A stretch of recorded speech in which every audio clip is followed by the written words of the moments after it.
परंतु जोपर्यंत मला माझ्या पापाची जाणीव होत नाही, माझ्या पापाचा प्रश्न उपस्थित होत नाही प्रियांनो, तोपर्यंत ते बरं होण्याचा काही फायदा नाही.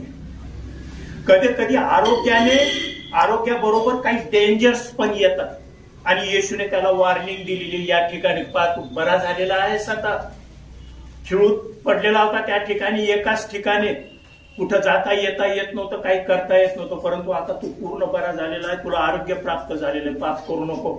शरीर हे जार कर्म करण्यासाठी दिलेलं नाही, पाप करण्यासाठी दिलेलं नाही. संत पौल म्हणतो की पवित्र आत्मा हे देवाचे मंदिर आहे. तुम्हाला माहित नाही का? करिंथीतील लोकांच्या मंडळीला तो म्हणत होता. आपलं शरीर हे देवाचं मंदिर आहे. ते पवित्र आणि शुद्ध राहिलं पाहिजे, त्याच्यातलं पाप निघून गेलं पाहिजे. येशूने त्याच्या समोर पापाचा प्रश्न उपस्थित केला आणि त्याला जाणीव करून दिली, पाप करू नको.